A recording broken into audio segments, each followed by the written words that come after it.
Bravo à l'Afrique qui s'éveille et qui se réveille, qui se réveille et qui s'éveille. Et bienvenue sur l'Afrique de la Renaissance. Oui, nous sommes dans la phase de la Renaissance. Et les Africains se réveillent de part et d'autre et renaissent de leur centre. Non pas seulement dans les pays francophones dont nous parlons le plus, mais également dans les pays anglophones, lusophones et même hispanophones, et même non tout cela à la fois, comme le cas de l'Éthiopie. Donc, dans cette vidéo, nous allons voir déjà les conséquences de la non-guerre au Niger. Oui, les conséquences de la non-guerre au Niger et la poursuite. Quelles sont les perspectives qui s'offrent sur l'analyse internationale? Donc, si vous voulez en savoir davantage, mettez-nous déjà des pouces. Abonnez-vous pour ceux qui ne sont pas abonnés et cliquez sur la cloche de notification. Oui, c'est très important pour voir les anciennes vidéos et les analyses et les décryptages géopolitiques que nous avons fait précédemment en tant que professeur de géographie. Donc, sur ce, si vous avez déjà fait ce que nous avons demandé, nous entrons dans le vif du sujet. La situation au Niger, nous disons bravo. La France a trouvé garçon en chemin en Afrique de l'Ouest. La France a trouvé garçon. Oui, c'est la France tout entière qui a trouvé garçon. Les Français et leurs présidents savent désormais qu'il y a garçon en Afrique. Et leur chaîne de télé, ils en parlent avec beaucoup de regrets parce qu'ils savent que c'est fini. On ne reviendra plus jamais en arrière. Et on va continuer à restreindre leur mouvement même sur notre continent, sur le continent africain. Oui, c'est clair. Et le cas le plus patent actuellement, c'est le cas du Niger. Oui, c'est le cas du Niger. Le Mali continue dans la lancée qu'elle a commencé depuis, mais elle attend. Elle n'est plus dans le signe de la provocation. Tout récemment, la France a suspendu les visas aux Maliens et au Burkinabé. Et ils ont répliqué par la réciprocité. Nous leur disons bravo. Oui, vous chassez mon ambassadeur, je chasse le vôtre. C'est aussi clair que ça. On n'est plus là pour supplier ou pour vous demander de nous assister. Parce qu'on n'appelle même pas ça de l'aide. Parce qu'utiliser ce mot devient déjà un peu gênant. De vous demander de vous assister. Non. Et restez chez vous et attendez quand on aura besoin de vous. Mais on a déjà d'autres partenaires sûrs. Il est arrivé que cette semaine, je rencontre des Français qui ignorent et qui commencent à crier par-ci, par-là comment la Russie est en train de vouloir bousculer la France en Afrique. Et je leur rappelais une chose, parce que là, nous allons sur les conséquences de cette non-guerre qui n'aura pas lieu au Niger, parce que ça aura une implication internationale. Parce que ce qui s'est passé, c'est que les États-Unis assistaient souvent la France dans le bombardement, ou la Russie, pareil, ils faisaient pareil. Et actuellement, la France se plaint la Russie. Et on attribue Bazoum, même dans son cachot, dit que c'est la Russie. Oui, Bazoum, sous couvert de la France, dit que c'est la Russie qui l'a détrôné. Oui, les Français savent bien. C'est eux qui ont donné l'occasion aux Russes, aux Chinois de les supplanter. C'est eux qui ont formé les élèves qui sont aujourd'hui les leurs, qui leur font la leçon. En commençant sur le plan africain, la France nous a formés avec une politique d'assimilation pour être comme eux. Et nous sommes comme eux. Nous parlons le français comme eux. Et aujourd'hui, mieux que les générations précédentes. Ils ont gardé dans cette dynamique-là. Ils ont fait pareil chez eux en formant des Français qu'ils ont laissés, qu'ils ont lancés en divagation. Et la Russie, la Chine, voulant être première puissance, voulait comprendre comment est-ce que la France peut rester au sommet pendant longtemps alors qu'elle n'a pas de ressources. Et les Français disent eux-mêmes, ils n'ont pas de ressources, mais ils ont des idées. Mais comment la France a pu rester à un niveau international si élevé? Ils disent des choses qu'ils n'ont pas. Comment ils ont pu fabriquer cette narration? Et les premiers déçus, souvent, c'est les Japonais qui arrivent en France sur la base de ce qu'on leur raconte à l'extérieur et ne trouvent pas ça réel. Comment la France reste le premier pays touristique du monde? Qu'est-ce qu'on va visiter en France qu'il n'y a pas ailleurs? Et voilà. Mais la France continue toujours d'attirer. Donc, les autres puissances, la Russie et la Chine, normalement, pour atteindre le niveau international de discours que la France avait et continue à avoir, ils ont dû recruter les anciens ministres et premiers ministres français. Oui, ils ont recruté les anciens ministres français.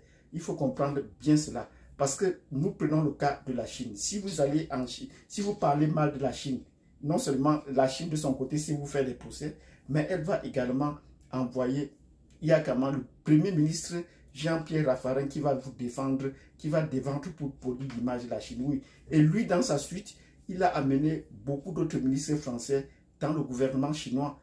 Donc, si vous attaquez la Chine, ou sur les chaînes de télévision chinoises, vous voyez la façon de discours dont les télévisions chinoises parlent se proche de ce que les Français font dans leur télévision. Ce n'est pas la même chose que font les anglo-saxons. Du côté de la Russie, c'est pareil aujourd'hui.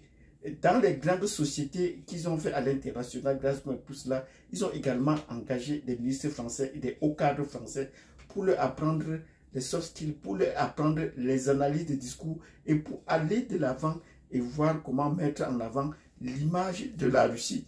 Quand on réunit tout cela, l'Afrique, la Chine, la Russie et tout le potentiel qu'il y a et qu'on amène maintenant cela en Afrique, vous voyez, cela se fait un cocktail vraiment explosif. C'est pour ça que les Français ne peuvent pas résister parce que tant sur le discours que sur l'action, ils ont perdu déjà la bataille. Voilà, ils ont perdu la bataille. Et vous voyez que de jour en jour, ils commencent à se méter.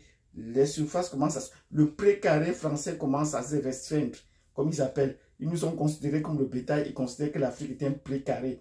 Parce que dans le pré, c'est les animaux qu'il y a. Donc quand ils considèrent l'Afrique comme un précaré, c'est ce que cela voudrait dire. Ils nous considèrent comme des animaux. Mais aujourd'hui, les Africains ont compris cela avec l'aide, bien sûr, de la Russie et de la Chine, qui nous assistent dans la façon de nous libérer, qui nous apprennent à nous libérer, que de venir nous libérer à notre place. Oui, nous leur disons merci et nous leur disons bravo.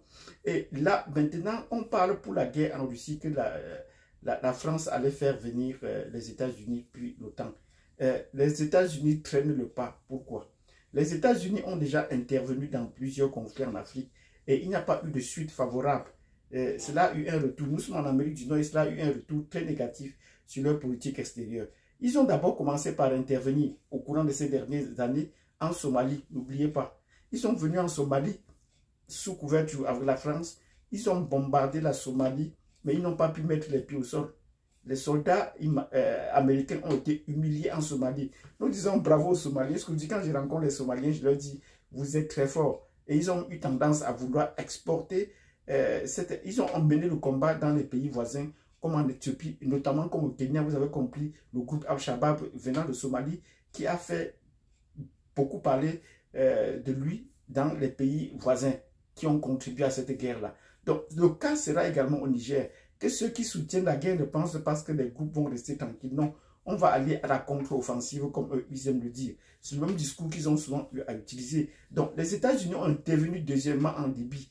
Et qu'est-ce que la France a fait? La France écrivait au nom des peuples libyens et des autres peuples où on est en train de massacrer. Ils formulaient des discours en moins de 24 heures au Conseil de sécurité. Comme c'est eux qui présidaient le Conseil de sécurité, ils ont déposé une mission qu'on a votée directement pour empêcher les avions de Kadhafi de tuer son peuple. C'est ce qu'il disait.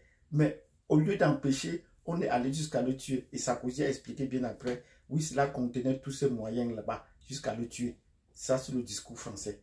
Or, là, les Américains, plus tard, ont dit, c'était ça sous Obama, les Américains ont compris que, plus tard qu'on leur a expliqué que non, la Libye n'était pas un pays arabe, comme les Français le disaient. Parce qu'ils ne comprenaient pas la voix de l'Union africaine. Ils parlaient plus d'un pays arabe. Et aujourd'hui, les Américains ont compris aujourd'hui au Congrès que c'était un pays africain qu'on avait bombardé. Ils ne savaient pas cela. Aujourd'hui, pour le cas du Niger, les Américains deviennent sceptiques. Mais là, ils trouvent l'occasion de ce qu'ils n'avaient pas pu faire auparavant en Afrique centrale. Depuis, ils cherchent parce qu'ils estiment que tout ce gros gâteau, 30 millions de kilomètres carrés, avec autant de ressources illimitées que la France gère seule, il fallait qu'ils s'approchent de près. Ils avaient déjà trouvé en Afrique centrale, pour le cas du Congo, ils avaient déjà trouvé Kagame, qui était leur tête de file, pour pouvoir prendre le contrôle de l'Afrique centrale et du Congo. Cela a marché, mais avec beaucoup de d'égratignures, et cela est parfois titubant. Mais maintenant, en Afrique de l'Ouest, je pense que la situation au Niger est propice pour que les Américains non seulement reculent, mais qu'ils trouvent quelqu'un qui va leur assurer le combat et leur rayonnement dans la région de l'Afrique de l'Ouest. Donc, c'est la situation actuelle. Tout récemment, ils ont pris la Mauritanie. Et je vous ai dit que la Mauritanie, dans les précédentes vidéos, la Mauritanie était entrée dans l'OTAN. Ils ont pris la Mauritanie. Mais est-ce que la Mauritanie va effectivement jouer le rôle qu'eux, ils attendent? La Mauritanie est contre l'intervention au Niger, comme les Américains, et c'est sur leur proposition. Donc, il faut suivre la Mauritanie de très près, se va en guerre. Mais le camp de ceux qui soutiennent déjà le Niger actuellement va montrer. Donc, nous disons bravo. Bravo au Niger, Bravo aux braves militaires nigériens qui ont su garder le courage et qui n'ont pas titubé. Parce que là, ils ont traduit Bazoum, l'ancien président, au tribunal et on l'a effectivement condamné. Donc la loi est en train de parler. Le droit de la force et la force du droit. Nous reviendrons sur ce concept plus tard, si vous voulez comprendre de quoi est-ce qu'il est question. Donc, mettez-nous des pouces si nous avons fait une très bonne analyse, décryptage de la situation, des conséquences de la situation internationale de la non-guerre au Niger. Mettez-nous des pouces, abonnez-vous si vous ne sont pas abonnés. Et surtout, partagez cette vidéo et nous vous donnons rendez-vous à la prochaine vidéo. Toujours parlant des conséquences de la guerre au Niger, de la tension au Niger et le camp des pleurnichards. Merci l'Union africaine et à bientôt.